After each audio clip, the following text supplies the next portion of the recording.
Hey guys, welcome to my tutorial series on Elemental Shaman. Here I will be going over the basics to assist new Elemental Shamans in learning the class, as well as more advanced techniques for veteran players looking to improve their gameplay. This tutorial series will contain general tips which can be applied to any facet of gameplay, including arena, BGs, or general class mechanics for PvE. The first ability will be Thunderstorm. Here are the basics. Thunderstorm is an instant AoE damaging ability that knocks back all targets within 10 yards of your shaman. The damage is negligible and the cooldown is 45 seconds. The ability can be used while stunned. Additionally, the spell will reduce the movement speed of the player it hits by 40% for 5 seconds. Thunderstorm can be altered by the level 28 honor talent, Traveling Storms. This will allow you to use Thunderstorm on other players and objects. It also reduces the cooldown to 30 seconds from 45. There are videos that demonstrate the ability to exploit this feature by using it on totems or toys, but I will not be covering that aspect of Thunderstorm because I want to demonstrate the practical usage of the ability and not rely on a gimmick that will most likely be fixed in the future. The main goal of Thunderstorm is to gain a positional advantage over your opponents. Here are some tips to achieve that goal. Always try to maintain height over your opponent. This will allow for the full potential of the knockback. I tend to bring the fight to an environment that favors me.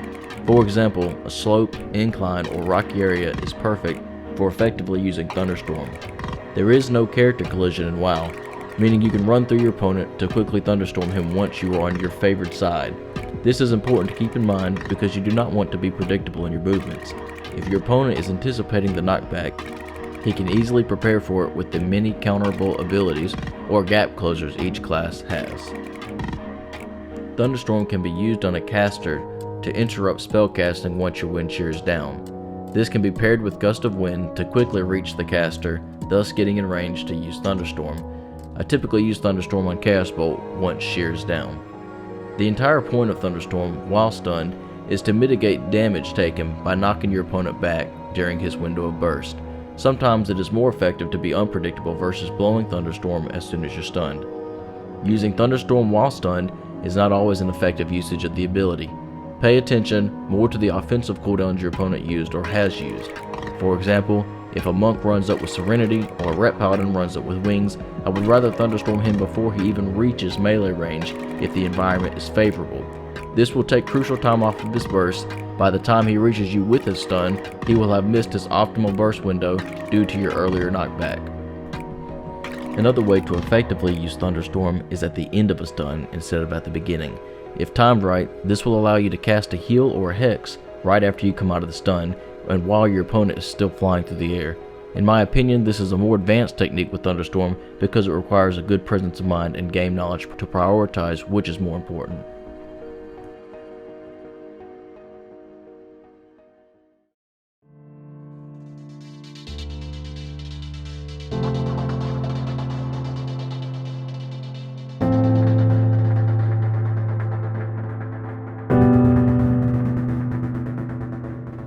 These are further examples of how you can manipulate the field to your advantage.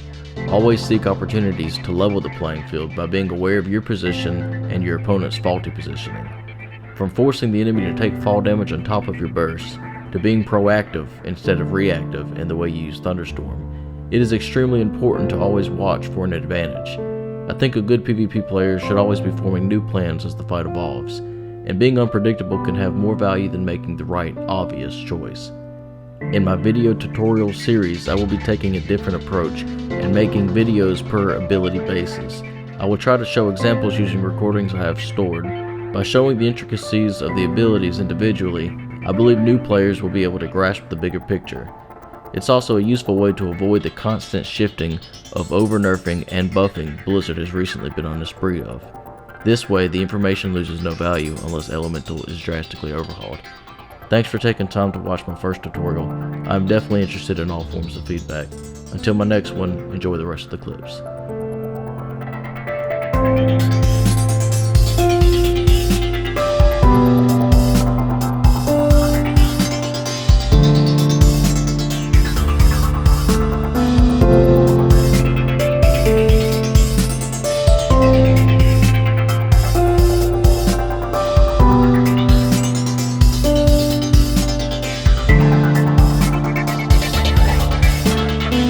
Redmoon.